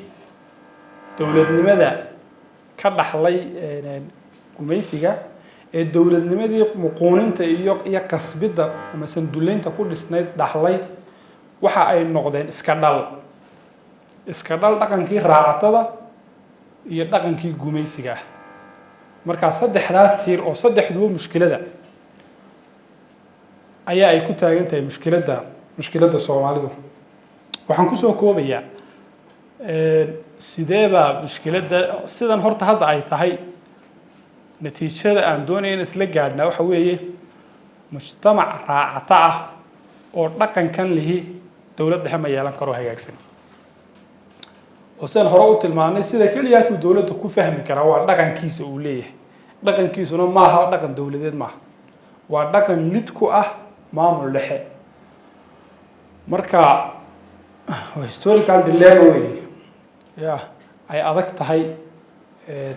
sida looga baxaa aniga aragtidayda laakiin waxyaabaha ay tahay in la sameeyo ama la samayn karaa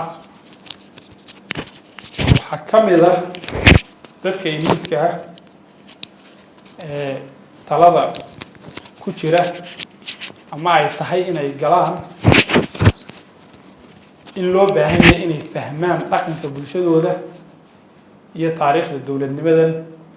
ay doonayaan inay rangarayaan labadaa inay fahmaan labadaa markay fahmaan ay la yimaadaan karti ay labadan hadda dowladnimo kama maarano dhaqanka qabiilna lagama bixi karo hadda si kasta oo waqtiga iyo duruufaha loogu hadlay waqti dheer u qaadanaya inuu isbedelo laakiin sidii ay u wada noolaan lahaayeen waxay u baahan tahay aqoon fikir iyo xirfad siyaasadeed oo dheeraad ah kuma filna tallaabooyin yar oo kooban oo inta mar la qaado la yidhaahdo matalan sida aynu samaynay 2002 markii la furay nidaamkii beelaha laga guuray ee la furay nidaamka xisbiyada loo guuray waxa la yidhi qabyaaladii baa laga guuray tallaabada noocaas oo kale ay suuragal maaha inay mujtamac sidana ay ka bedesho qaab dhismeedkiisa ama qaabka ay dowladnimada ay u arkaan kaliyaata 2000 waxaan sameynay channel waxaan bedelnay channelkii qabiilku soo mareeyay markii hore nidaamku qabiil buu ku dhisnaa qabaa'il baa lagu imanayay laakiin waxa la soo marayay odayaasha beelaha channelkii un baa la bedelo waxaan nidhoon qabiilku xisbiyadaasoo halkii oday ka soo marayeen iminka qabaa'ilku waa inay soo maraan xisbiyada iyagii un baana soo maraa marka waa sababtay mar kastaba ay xisbiyadu ay u noqdaan kuwo qabiil sababtoo ah fursad kale u noqdaan baan jirin marka taas in la maareeyaa waxay u baahan tahay xirfad aan marar fara badan ka shakiyo in laynaga dhex heli karo laakiin rajada in la samayn karo aynu ku tuntuunsanaynaa waxaan filayaa waqti badan baan qaatay inahaasaan kusoo koobi doonaa wixii xiga hadday su-aale ka yimaadaan baynu isku dayi doonaa inaynu wax iska nidhaahno marka aad iyo aad baad mahadsantihiin wasalaamu calaykum waraxmat ullaahi wabarakaatu sidaa fiican idinku soo jeediyey iyo sida wanaagsan ee idinkuba aad dhegta u raaricinayseen su-aalaha xaggiinaan keeni doonaa balse mid aan idinku horreysiiyo ciddii su-aala haysta iyo ciddii kaleba saddex baan isku raacin doonaa doctor markaynu eegno markaa ciddii comment ka bixinaysa ama faallo bixinaysa iyo ciddii su-aal haysaba laakiin hal su-aal baan ku horreysiinayaa bal in doctoradu inoo sharaxo sida la isku waafajin karo dhaqankan raacatada ah iyo dowladnimadan casriga ah labadiiba isa soo gelaya haddana sidee la isku waafajin karaa horta waa jara-oodan weeye yani sidii qabiilka iyo dowladda loo kala maarayn lahaa anuu laakiin markan u fiirsado mid baan istusaa oo ah dowladnimada casriga ah ee marka Yurub baa waxay wajahday mushkilad ku saabsan diinta iyo wacyigii aqooneed ama fufkii aqooneed ee markaa samaysmayay laba isdiiday haayeen marka waxaa lagu xalliyey sidan wada naqaano in la sameeyo sharciyo kala saaraya siyaasadda iyo diinta marka baahi baa keentay si laba isdiido loo maareeyo marka qaarkood baa waxaan isiraahdaa anigu waatan hadda ka hadlayay waxaan u baahanahay elite fikir dheer leh aqoon buuxdana u leh duruufta bulshada lagu nool yahay marka sharciyo kala saaraya qabiilka iyo siyaasadda ma garanayo sida loo hirgelin karo duruufta hadda lagu jiro laakiin waxaa suuragala haddii matalan sharciyo dembi ka dhigaya inuu qof siyaasi ahi bulshada kula hadla af qabiil ama uu qabiil u kala qaybiyo sharciyo xakameynaya qofka sumad qabiil sita sida odayaasha beelaha inuu siyaasad uu kaga qayb galo isagoo xumaamadiisa wata sida bilaadka kaniisadda aan loogu ogolayn inuu siyaasad u ololeeyo marka Yurub iyo galbeedka la joogo sidaas oo kale in la sameeyo marka xeerar noocaas way xafiifin karaan baan isleeyahay laakiin waxay u baahan tahay dad aqoonteeda leh doonisteedana leh in dheer garadna ah دكتور aad baad u mahadsan tahay xaqiina aan siin doonaa saddex baan isku raacin doonaa دكتور محمود taani baan ugu horeysiinayaa wixii uu ka manhayo دكتورkan kusoo dhaweyn doonaa kadibna cidii kale gacanta دكتورku wuu mahadsan yahay si fiican approach fiican uu qaato waa dhaqtaro diagnosis-kii UNC diagnosis-kana waa cudurka deema baaraan dhaqtaradu ilaa diagnosis-ka la fahmo marka tafaasiishan badan uu UNC waxaanu markaanu planning-ka wadna diagnostic study nawta wuxuu maamaxaydi haddii aad markaad fahamtaad programkiisana fahamtaa laakiin waxaa maskaxdayda ku wareegayay miyiga dabeecadiisa markuu ka warramayay dhalinyarada halkan fadhida in midaan daar ku dhalin ma jiraan marinaya mid meeshan cabsidii badnayd ee miyiga isma lahayn dadkan dhalinyarada bay haysaa waayo gebigiisuba wuxuu la dhashay mobilekii iyo noloshii isbedeshay iyo sinimihii iyo wixii marka magaalanimadu siday u impact garaysay waxaan leeyahay baxsiga labaad ka dhig magaalanimadii way fog tahay intaan iminka soo galaynin faas baa lagu soo galay iminka dadka aqlabiyadiisa magaalay joogtaa haddaan ku idhaahdo qusle anigu weligay miyi maarag daar mooye markaad aniga iga soo bilowda magaalnima lagu soo jirayay maalin walba way soo kordhis kuwana waxay ku wada dhasheenba magaaladii oo waqtigaa social mediaha waqtigeedii marka studiga labaad diagnosticii waynu haynaa waa laboratorygii marba dhiiga badh lagu dirayay waa inkaa lagu daraa waxaa kaloo qolada akademiyadana aad baan u congratulate garanayaa waayo akademiyadan isbay u bilaabantay iyo raggeedii hore iyo discussionskii la dhex mari jiray raggii asaasay akademiyadan badankooda waqtiyadii 80-nada ahayd oo aanu Nairobi iyo 80-kii wada fariisan jirnay gees iyo raggan la bulxan iyo raage iyo Dr. Ahmed Faarax iyo raggii ninkii bergii ergaabo qoray studigeedii oo London School ka qaatay PhD-da raggii waxaan aasaasay Mike Biden iyo waxaan oo dhan discussionka haddii laga hadhi waayo meel sare u gaaraa marka akademiyadii marka maanta si fiican bay u wadaan inaad sii ku dhisaan resource-na loo raadiyo waayo akademiyadeena markaynu leenahay xaggaa waxaan ku raacsanahay dhaqanka reer guraaga markaad tiraahdo xad male marka research-keena iyo ka jigjiga laga samaynaya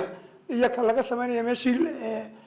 gaalkacyo iyo meeshii la reer guraayo walba ama beeraleyda waa isku mid un waa dhaqan Soomaaliyeed u weeyaan marka sida afkoo kale bay la mid tahay marka taana aan ku raacsanahay inaan xuduud aanu lahayn reer guraanimadii midna waxaan qabaa inaan cidi joojin karaynin dhanka loo socdo waa speedka uun waayo 100 sano ilaa iminka inta isticmaalku dhulka yimid walkan carabtoo dhan debatekani wuu yaalay dadkii muslimahoo dhan meel walbana waxaa yaalay ishugii reer guraanimaduna way taallay iminka fulaaniga qabailka waaweyn markaad suudaan kaga bilowdo waxay joogaan ilaa senegal tobanaad dowladood bay u yihiin waa run oo ninkii fulaaniga ahaa waa isku mid hadduu suudaan joogo iyo hadduu senegal joogo laakiin intaba dowladnimadu haddana way dhisantay oo dee dowladnimadii iyana halkii la doonayay gaadhin laakiin meel aanay dowladnimadii dhismin oo istaagtay algeria ugu miyi badan weeyaan haddana intay tunis saasay ahayd kuwaas saasay wada ahaayeen morocco waxaani miyibu wada lahaa marka dadkii way waa qasab in sidan loo socdaa oo dee modernizationkii adduunyadii ka harimayno inagu warigaatee waxaan dhisanayno had iyo jeer baa waxaan ku kaftamaa abaarmanadan sidee loo gelayaa ilaa reerkii miyigaha wuxuu ahaa inaanan aqalna aqalka kale ka goonibu ahaa u garab taagnaa haddaan sidaas samayno magaaladu kala bedh bay gelaysa cid leyrsiin karaysa iyo biyana ma jirto marka waa inaan aqbalnaa inaad abaarmankan kaa sarreeyo reer ku jiro dhaqankeenina weli taa diyaaru ma aha marka waad arkaysaa had iyo jeer hodheel loo bedelayaa ama xafiis abaarmanadii waa laga meeraysanaya weli dhaqankii laakiin qasab bay noqonaysaa way dowladnimadii meel laga mara male inaan modern noqono xadaafo waxaan carabta tiraahdo waa qasab marka leesanaan ka qaadana wadanadii muslimka hore ee dhaqankan soo dhex maray tallaabooyinkii ay sameeyeen dhaqanadii kale beeraleyda ahaa ee afrikaanku u badan yahay isna wuu modernize garoobay weli qabiilikiina haddana wuu jiraa markaa sida labada la iskugu kabaya haddana waa diraasadaha labaad waana meelahan rabo 5-4 research oo kala dambeeya inaad ka samaysaan taana waan dukin karash garanayaa sax buu ahaa marxaladaha siduu u sifeeyey iyadoo halkan hargeysa baan anagu garanaynaa markan xisbiyadu hadlayaan aan wax af carabi lagula hadlayo 4 anigu waan sheekh ka imid iyo halka calan casta SDO-da loo jiray baa xaaji maxamed xuseen baa ka khudbadaynayay khudbadiisa waxayd waagii aadan cadda tagay muxuu ahaa Germany dadka reer hargeysa wuxuu ku lahaa إن هذه الزيارة وفي هذا اللحد بالذات لطعنة على الشعب العربي الشقيق أفعل ما يقول هذه دتك هذا هو ترجمة يقول هذا دتك مركز دتك أفعل ما يقول هذه وهي إسلام لماذا يعرف ماذا حقوق وين هذا يشير إلى نقل كيف يتعايا والدين كيف الشعب يقول مركز ظروفها وين كودا فائدة السنة سيدات الصفيسة ولا صوت مري modernization كنا وصعدا marka modernizationka speedkiisa in la dedejiyo state-kana la xoojiyo dowladnimadana la baro dadka taa waxa uu sifeeyo dhan wada saabay corruptionka stadiyo badan ka sameeyay corruptionka iyo waxa ku saabsan iyo cid walba corruptionka way leedahay meel walba marka Soomaaligu isagu wuxuu inagu soo kordhiyay hawl fududeynta jacaylkeeda oo aad kuyugan badan iyo sharcigan badan diidayso marka waxa soo dhan inuu wada istirigalay waa duruufo ka hor taagan laakiin in la qeexo dhibaatada ka taagan labada isku dhashintooda waa important in yar waa inuu optimism ka badiyaa uma noqon laha moqtay xagga optimism ka la yar badiyaa in waa ka tahay isaga dadka inuu dhiirigeliyo laakiin waan garanayaa doctor saaxiib baan ma sheekaysanay in dadka la dhiirigeliyo waan raacsanahay waligaa waxa la yiraahdaa koobka haaf u buuxaya waxa la xoojiyaa inay wax waliba hagaagi doonaan si dhalinyarada iyo dadka rajo wanaagsan loogu abuuro dhalinyarada idinkana waxa la leeyahay hawl adag baa idin saaran dadkani waqtigoodii way qaateen marka sida magaaladii aad timaadeen idinku miyaad ku noqon karaysaan already dadkeena Somaliland almost half baa ku nool magaaladii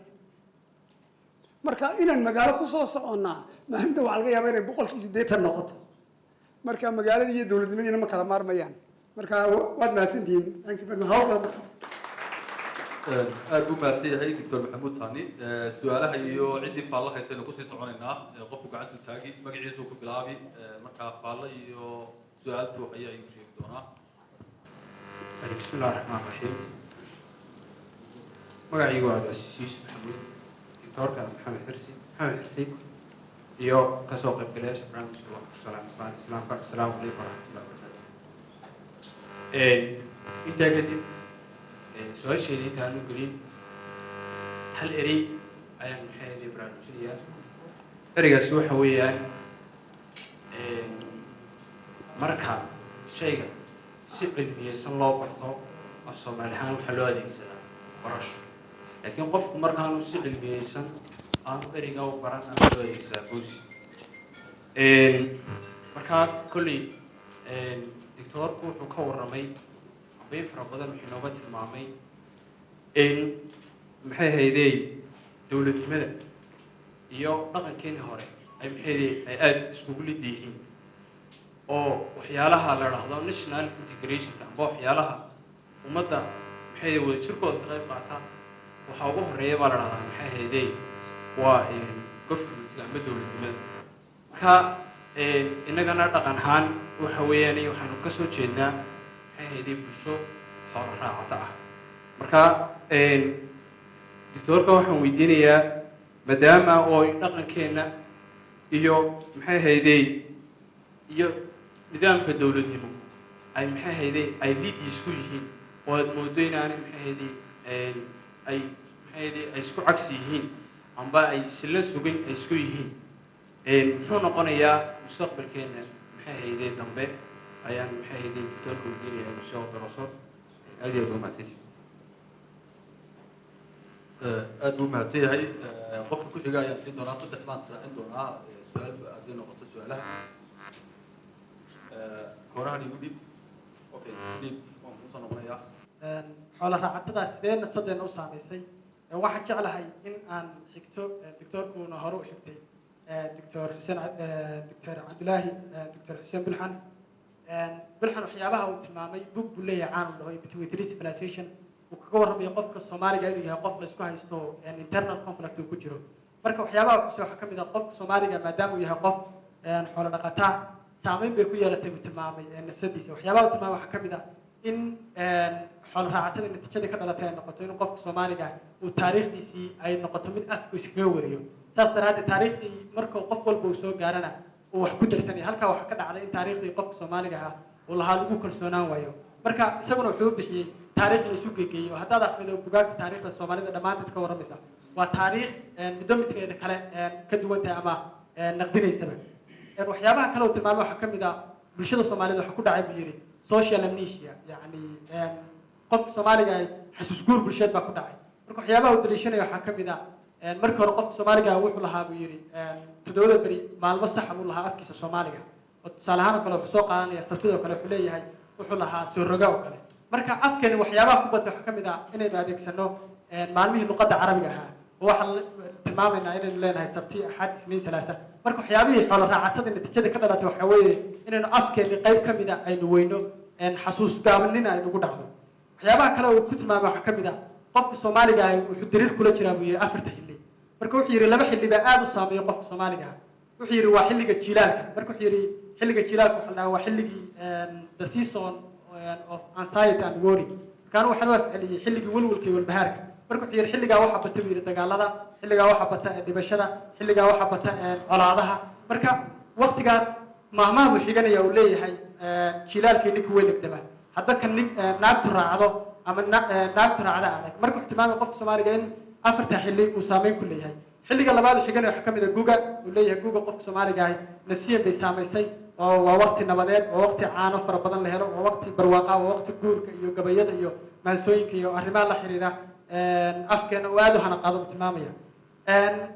waxa afraad uu tilmaamaya waxaa ka mid ah maadaama nahay mujtamac xoolo raacataa oo marba meel u guuraya xoolo raacatada natiijadii ka dhalatay waxay noqotay in nala gumaysto oo dowladnimo casriyana nala ku muquniyo talabaadna timana waxaa ka mid ah in islaamina soo gaaro marka halkaas buu ka imanaya magaca buugga oo ahay between three civilization marka wuxuu yidhi qofka soomaaliga legdan baa dhexdiisa ka furan mar wuxuu matelayaa qabiilkiisii mar wuxuu matelayaa islaamnimadiisii marna wuxuu matelayaa buu yidhi dowladnimadii casriga marka saddexdaas buu yidhi baa mushkilad ka ah dowladnimadeena marka wuxuu yidhi haddaynu eegno buu yidhi nidaamkeena dowladeed bulshada qaar waxay u doonayaan ama eliidka qolyaha carabta wax kusoo bartay wadaadada midda kale u badan wuxuu yidhi iyagu waxay doonayaan waxay u magacaabeen khilaafa islaamiya oo waxaan leenahay naga badaayo reernimadan iyo dowladnimadan casriga aan islaam isku maamulno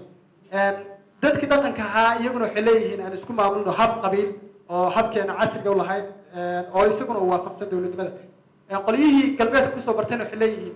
waxaynu qaadananaa secular state ama dowla calmaaniya oo waxaynu kala saarnaa nidaamka diiniga iyo nidaamka dawliga sidoo kalena waxaynu ka saarnaa buu yidhi dhaqankeeni marka waxaynu rabnaa mujtamac conflictigeenu uu saddexdaa ka abuuran yahay buu yidhi saas waana halka fundamentalka waa crisiska qofka soomaaliga waxaan kusoo kolaya marka waan rabaa inaan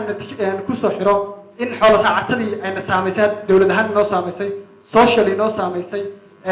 af ahaan iyo mentally ama cognitively inoo saamaysay sidoo kalena ay noo saamaysay wacyi ahaan ama garaad ahaan marka intaasaan kusoo koobi lahaa waxaan rabaa in aan kelmadu xuso mushkiladda qabiilku waa mushkilad islaam baa jirta la Virginia Luli daraasaadka Soomaalida aad uga caana waxay ku tilmaantay complicated issue yani qabiilka in la daweeyo waa mushkilad adag waxaanu ka dareemi karnaa dowladnimadii nabigu dhisay calayhi salaatu wasalaam qabiil buu ku dhisay aws iyo khasraj markuuba ka fuurayay qabiiladu u yeerayay kontraktiyadu galayay heshiisyadu dagaalada systemku ku qaybin markuu nabigu dowladnimadii ku dhisay hab qabiilna waa tay belergarowday wixii ka dambeeyey oo complicated issue iyo carabtaba دكتور شيء دراسته مركو الحوية إن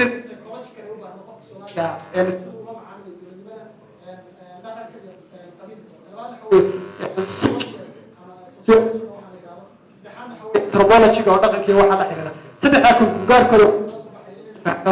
الصومالي كان سدي يهاب كل حيرنا يدور من هذا ما سنتي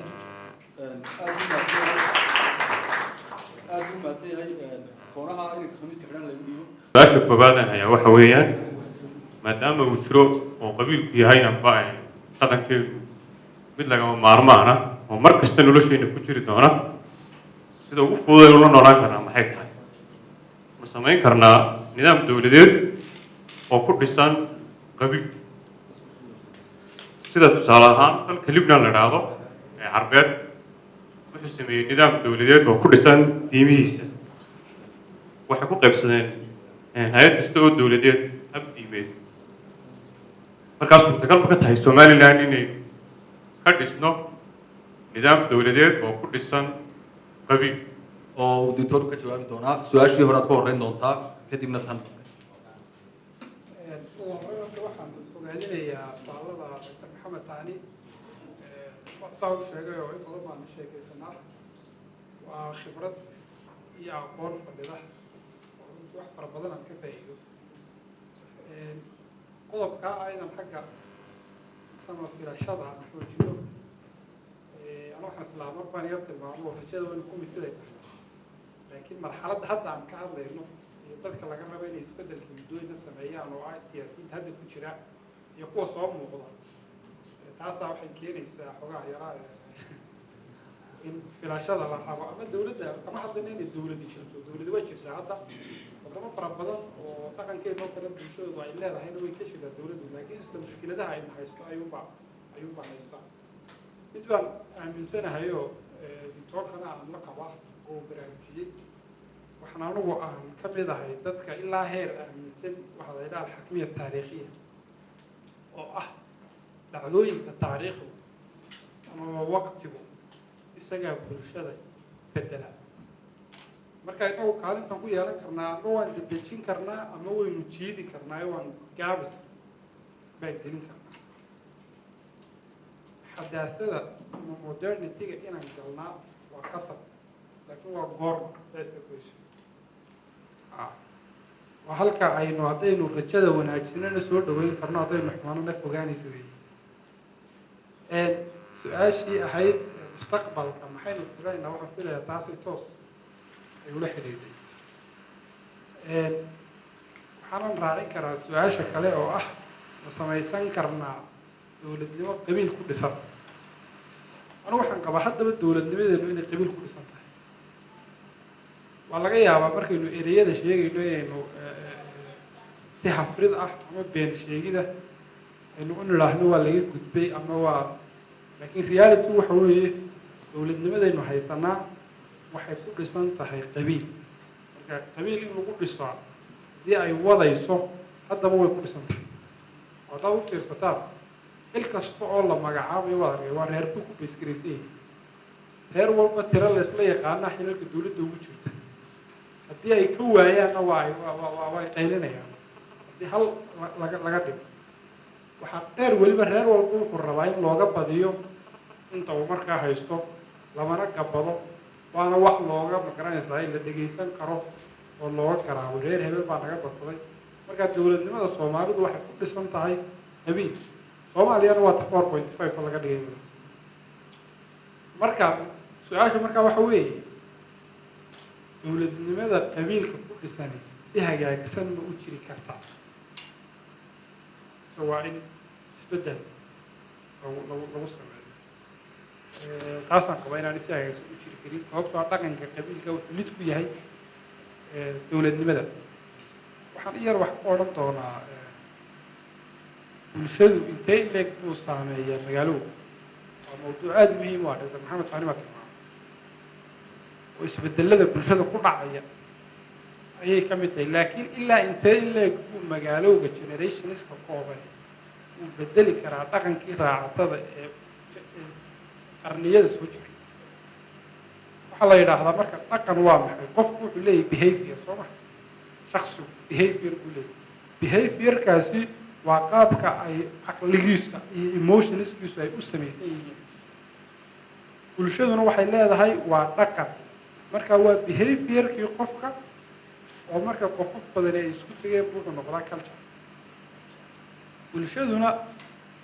way ka cimri dheer tahay qofka marka heer dhaqan la joogo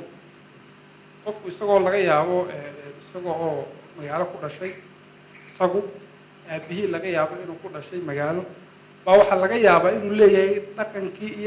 iyo nafsadii raacatada ee uu awoogii lahaa sababta waxay usoo martay isaga behaviorkiisa maaha dhaqanka bulshada oo ah behaviorka wadareed ee bulshada waxaa xiise leh ninkaa doctoorkan tilmaamayay ee suudaaniga ah ee mawduucaasi soo bandhigay alcaqla racawi ama caqliga raacatada waxaa u jawaabay nin professora oo dadkii ugu horreeyey ee suudaanta waxbartaya oo ka soo jeeda dadka waadi niilka ah ee loo tiriyo dowladnimada suudaan oo ka bulshadu ka soo jeeda ay dowladnimada ay kasoo dhexlayeen xukunkii turkida iyo cusmaaniyiinta iyo masaaridii iyo ingiriiskii yani generationna fara badan uu kasoo jeedaa waxay kasoo jeedaan maxay mujtamaca magaalowga markaasi aada u kulul oo cambaareyn leh ayuu uga hadlay markaa wuxuu ku yidhi waad garanaysaa sababta mawduucaygaas sidaad uga jawaabtay waxaad ku hadlaysaa waa nafsadii raacatada ee awowgaagii afraad oo nafsada raacatadu maxay leedahay ma ogola kala duwanaanshaha fikirka iyo aragtida dadku waa inay noqdaan homogeneous waa dad qaab fikirka iyo siday u dhaqmaan isku wada mida waa inay noqdaan markaa heerka dulqaadka kugu yar ee kala duwanaanshaha aragti wuxuu kaala socdaa buu yidhi raacatinimadii awowgaagii sharax marka in fara badan waa sax wey waa wax la daraaseeyo sida ay magaalowga u saameynayo bulshada laakiin ilaa intee buu ka hari karaa nafsada raacatanimada ee dhaqanka bulshada ku dhuumanaysa mahadsanidin doctoorku aad buu mahadsan yahay horeynu ugu sii soconaynaa saddexdii qofka ugu dambeeyey baan siinayaa haddii su-aalo qabaan iyo hadday comment qabaan gacantaa taagaan hana soo koobaan si aada su-aashaan weydiinaya waxa weeye waxay daba socotaa dhaqanka magaalowga iyo raacatada soomaali ahaan inagoo intii dowladnimadu jirtay baynu magaalowga xoog usoo badanay oo bulshadu welina waa soo geliyaan dadku oo waxaad moodaa in cid miyigii dib ugu noqonaysa aanay jirin haddana waxaad moodaa inay sidaa keligeen adduunka raacato kuma noolin laakiin dadyago kaloo fara badan raacataa ayaa adduunka inagula nool laakiin su-aashu waxay tahay ma duruuf soomaalida raacatinimada soomaalida ma wax ku gaaraa jira waayo ilaa 60kii intaynu dowladnimada haysanay miyay ilaa xad bay muuqataa isku dhaca dhaqanka reer guuraaga iyo dowladnimada casriga aynu dhaxal marka ma duruufo gaar oo inaga nagu jiro ayaa jira oo waxuu inaga more visible ka dhigaya isku dhaca dowladnimadii iyo raacatada si kooban su-aasheedu intaasi ku saabsan waa mahadsantii waxaan weydiinayaa doctoorka sidee buu dhaqanka raacatanimadu uu u saameyn karaa ama u saameyn kari waayayaa intelligence-ka shakhsiyaadka dhaqanka haysta bismillahi raxmaan raxiim magacaygu waa liibaan ciise doctoorka aad buu u mahadsan yahay weydiin lahaayo iminka haddaad eegto wadamada dhaqankeena oo kale leh sidaa doctoorkuna sheegay horumar ka sameeyey dhaqanka dowladda waxyaalaha features amba simaadka ay wadaagaan waxaa ka mid a inay ka jireen talisyo dictator ah oo shacabka muquuniyey oo baabiiyey kala oodankii bulshada ay kala xuquuqnaayeen amba kala qabiilka ahaayeen ma la odhan karaa bulshadii raacatada ahayd inay ka guulaysatay taliskii kacaanka ayaa sabab u ahaa inay raajiso inay bulshada soomaalidu ay ka gudubto amba ay u gudubtaba dhaqanka dowladnimada iyo magaalowga oo haddii taliskaasi sii jiri lahaa si peacefulna looga tuuri lahaa talada in Soomaalidu ay u dhawaan lahayd xagga dowladnimada casriga ah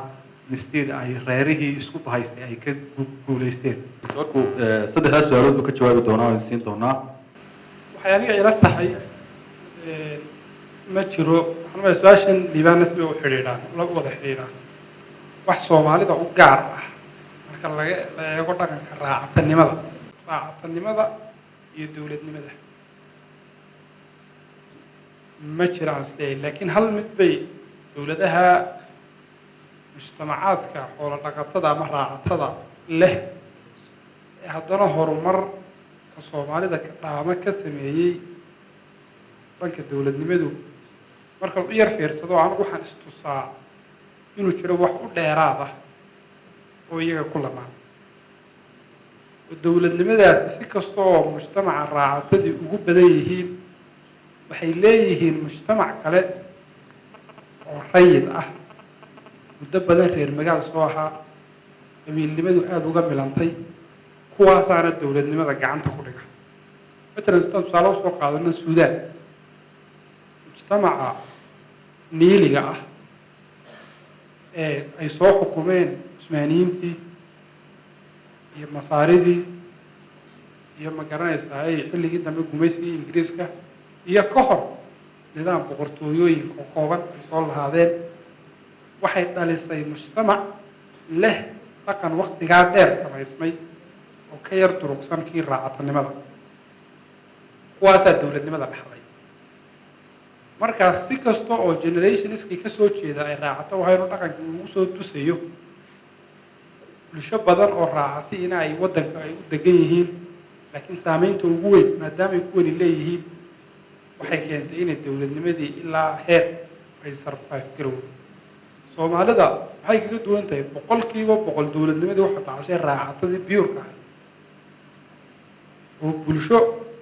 reer magaala ama civilized ah oo dowladnimada dhaxashaa ma jirin in yaroo magaalooyinka xeebaha ka jirtay sida Berbere iyo Saylac oo furta Baraawe iyo Banaadir tiraahana way yaraayeen dowladnimadana waa laga yeeshay marka raacatadii baa yeelatay marka taas bay u sarfa yani factor ay factor bulsho ay dowladnimadu ku sarfay garoobi kartay weydii Soomaalida dhexdeeda marka taas waa muhiim weey taliskii Soomaaliya in xoog lagu riday laga yaabaa haddii si peacefully ama si nabadeed u dhici lahaa isbedelkaas inay Soomaalidu ay ka bixi lahayd anu taas su'aal baan ka horkeeray oo ah